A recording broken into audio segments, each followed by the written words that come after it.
আসসালামু আলাইকুম ভিউয়ার্স, আশা রাখি সবাই ভালো আছেন। আমি আল্লাহর রহমতে ভালো আছি। আজকে এইচপির একটি ব্র্যান্ড নিউ ল্যাপটপ নিয়ে আসলাম, যেটি 12 জেনারেশনে। অনেক প্রতীক্ষার পর এই ল্যাপটপগুলো বাংলাদেশে রিলিজ হয়েছে এবং এগুলো অলরেডি আমাদের হাতে চলে এসেছে।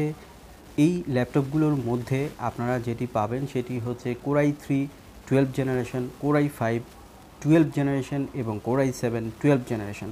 আজকে আপনাদের সাথে যে ল্যাপটপটি নিয়ে আমরা আলোচনা করব সেটি হচ্ছে HP 15s fq5786tu সিরিজের এই ল্যাপটপটিতে প্রসেসর হিসাবে যেটি থাকবে সেটি হচ্ছে টাইগার লেকের একটি প্রসেসর, যেটি powered by Intel Core i 3 12 generation. যে প্রসেসরের মডেল হচ্ছে 1215U। এই প্রসেসরটিতে বেশ কিছু পরিবর্তন এসেছে। আমরা বিস্তারিত কিন্তু আপনাদেরকে একদম প্র্যাকটিক্যাল বেঞ্চমার্ক দেখিয়ে দিব। পুরো ভিডিওটি স্কিপ না করে আমার সাথে থাকুন। বক্সের ভিতরে দেখুন যা যা থাকবে: একটি পাওয়ার কেবল, দুটি পাওয়ার কেবল এবং একটি পাওয়ার অ্যাডাপ্টার, যেটি চার্জারটি কিন্তু 45 ওয়াটের। এটি ফাস্ট চার্জ করবে। এটি 1.5 ঘন্টার মতো চার্জ করতে লাগবে ফুল এই ল্যাপটপটিকে। তো এই হচ্ছে বক্সের ভিতরে ম্যানুয়াল থাকছে বরাবরের মতোই, আর থাকবে সাথে ব্যাকপ্যাক। আমরা ল্যাপটপটি বের করছি, দেখুন এই ল্যাপটপটি কিন্তু বরাবরের মতো সেম গেট আপে চলে এসেছে এবং এটি সিলভার কালার। এইচপিতে সাধারণত এইরকমটিই হয়, এটিও তার ব্যতিক্রম হয়নি। তো দেখুন ল্যাপটপটি একটু ভিন্ন স্টাইলের হলে একটু বেটার হতো। যাই হোক, এইচপির সেই একই রূপ আমাদেরকে আবারও 12 জেনারেশনেও দেখতে হচ্ছে। তো এখানে যেটি বলছিলাম যে এখানে প্রসেসর হিসেবে যেটি পাচ্ছেন সেটিতে কোর হিসাবে থাকবে 6 এবং থ্রেড হিসাবে থাকবে 8 এবং এখানে ক্লক স্পিড হিসাবে ম্যাক্স 4.40 গিগাহার্টজ থাকবে এবং এই প্রসেসরটি কিন্তু 7 ন্যানোমিটার বেজের। সো আগের প্রসেসরের তুলনায় কিন্তু অনেক বেটার প্রসেসর এখানে পাচ্ছেন, যেটি আমরা ভিডিও শেষের দিকে আপনাদেরকে i3, i5, রাইজেন 5 এগুলোর সাথে কম্পেয়ার করে দেখাই দিব। আপনারা স্কিপ না করে আমার সাথেই থাকবেন। আমি মনির আছি আপনাদের সাথে। আপনারা দেখছেন ঢাকা ইনফো চ্যানেলে নতুন এসে থাকলে চ্যানেলটি সাবস্ক্রাইব করে আমাদের পাশেই থাকবেন নতুন নতুন ল্যাপটপের এবং স্পিকারের ভিডিও পেতে। তো দেখুন ল্যাপটপটি আমরা অন করলাম, যদিও এটি কিন্তু একদম ফার্স্ট টাইমে এসেছে। লাইসেন্স উইন্ডোজ 11 যেহেতু রয়েছে, আমরা টোটালি আপনাদেরকে দেখাতে পারবো না, জাস্ট আপনাদেরকে ডিসপ্লেটি দেখাচ্ছি। এখানে ডিসপ্লে হিসেবে যেটি পাবেন সেটি হচ্ছে 15.6 ফুল এইচডি ডিসপ্লে, যেটিতে রেজুলেশন থাকবে 1920x1080p। এখানে 250 নিটস থাকবে এবং 45% এনটিএসসি থাকবে। এসআরজিবি হিসাবে 70% পাবেন। তবে এখানে কিন্তু আইপিএস ডিসপ্লে পাচ্ছেন না, এই জন্য কিন্তু ভিউ অ্যাঙ্গেল 90 ডিগ্রি থেকে দেখতে পারবেন। এটি 178 ডিগ্রি থেকে কিন্তু আপনারা ক্লিয়ার দেখতে পারবেন না, সেক্ষেত্রে কিন্তু কিছুটা নেগেটিভ শো করতে পারে। তবে 90 ডিগ্রি থেকে আপনারা ভালো দেখতে পারবেন। ডিসপ্লের মান মোটামুটি ভালো আছে, তবে আইপিএস হলে একটু বেটার হইতো। এখানে ন্যারো এজ ডিসপ্লে রয়েছে, দেখতে মোটামুটি প্রিমিয়াম লাগছে। তবে কোনাগুলো একটু রাউন্ড, অনেকে স্কোয়ার টাইপের বেশি পছন্দ করে, যেমন আমারও কিন্তু স্কোয়ার টাইপের ল্যাপটপগুলো দেখতে ভালো লাগে। এটি একটু রাউন্ড টাইপের।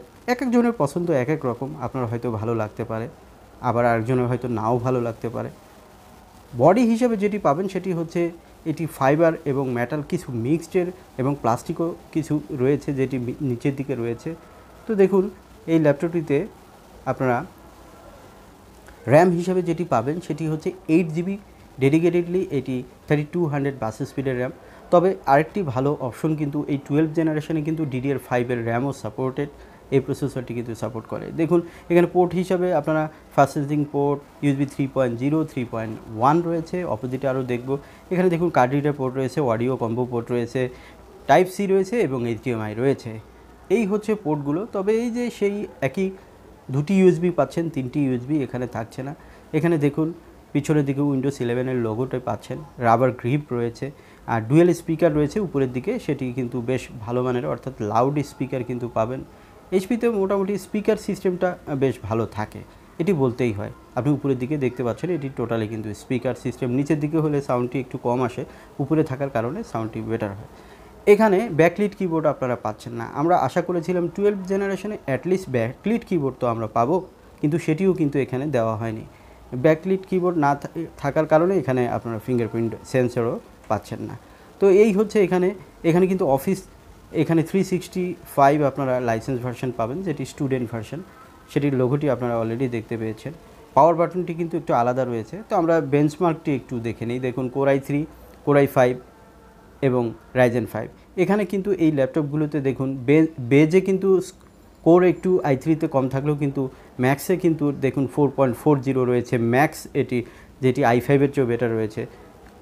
কোর থ্রেড কিন্তু i3-তে বেটার রয়েছে, তবে Ryzen 5-এ আরেকটু বেটার রয়েছে। আপনারা দেখতে পাচ্ছেন, আমি জাস্ট আপনাদেরকে বোঝানোর জন্য একটু দেখাচ্ছি। তো এখানে সবচেয়ে বড় কথা, সব কিছু মিলে বেঞ্চমার্কটি দেখুন। তো দেখুন এখানে যেটি বেঞ্চমার্ক, এখানে কিন্তু 11,000, এটি 10,000 এবং 13,000। তো সব মিলে দেখা যাচ্ছে যে Ryzen 5-এর চেয়ে একটু নিচে, বাট i5-এর থেকে কিন্তু বেটার। সো আপনারা কিন্তু এখন নিজেরাই ডিসিশন নিতে পারবেন Core i5 নেবেন নাকি 12th জেনারেশনের i3 নেবেন। আরেকটি কথা বলি, এইটা শেয়ার না করলেই পাচ্ছি না, তার আগে একটু স্টোরেজটা জেনে নিই। সেটি হচ্ছে এখানে স্টোরেজ হিসাবে আপনারা 512GB M.2 NVMe SSD পাবেন, যেটি ল্যাপটপটিকে কিন্তু দারুণ ফাস্টার করবে। এখন ল্যাপটপটি আমরা টোটালি দেখাতে পাচ্ছি না, কারণ এটি দেখতে পেরেছেন যে এটি একদম ব্র্যান্ড নিউ ল্যাপটপ। এখানে ওয়াইফাই হিসাবে ওয়াইফাই 5ই পাবেন, 6 থাকছে না, এটিও একটু কমতি রয়েছে। ব্লুটুথ হিসাবে আপনারা 4.2 পাচ্ছেন বরাবরের মতোই। সো এখানে কিন্তু আরেকটু আপডেট করতে পারতো, যেহেতু প্রসেসরটা অনেক হায়ার রয়েছে। আমরা আশা করেছিলাম 6 এবং 5.1 ব্লুটুথটা পাবো, কিন্তু এটি কিন্তু এখানে কম রয়েছে। তো দেখুন এখানে ওয়েবক্যাম হিসেবে সেই বরাবরের মতোই HD ওয়েবক্যামই পাবেন, যেটি 720p রেজুলেশন থাকবে। ওয়ারেন্টি হিসাবেও আপনারা 2 বছরই পাবেন, যেটি আগে ছিল সেরকমটি কিন্তু ওয়ারেন্টি পাবেন। তো সব কিছু মিলে এখন বলবো যে এই ল্যাপটপটি কারা প্রিফার করবেন। এটা সাধারণত ইউনিভার্সিটি স্টুডেন্টরা এবং যারা ভিডিও এডিটিং করেন, গ্রাফিক্স ডিজাইন করেন, ফটোশপ ইলাস্ট্রেটরের কাজ করেন, ওয়েব ডেভেলপিং করেন, টেক্সটাইলে পড়েন বা ডাক্তারি পড়েন, এবং সব ধরনের স্টুডেন্টরা এবং প্রফেশনাল কাজ করতে পারবেন, কারণ এই প্রসেসরে কিন্তু 6 কোর রয়েছে, কোর হিসাবে যথেষ্ট রয়েছে এবং মাল্টি টাস্কিংয়ের জন্য কিন্তু বেশ ভালো মানের হবে। এটি আপনারা অলরেডি বুঝতে পেরেছেন। তো আমি যেটি বলবো যে এখনকার ল্যাপটপের দাম, যেমন 12 জেনারেশনের i3-তে যে প্রাইসটি আমরা ধরবো সেটি হচ্ছে 65,000 টাকা, বাট আপনি i5-এ গেলে এটি আপনাকে নিতে হবে 78,000 টাকা, আর Ryzen 5টা কিন্তু 70-এ কাজ। আর এই সকল বিবেচনায় i5-এতে কিন্তু আমরা অবশ্যই i3 12 জেন প্রিফার করব।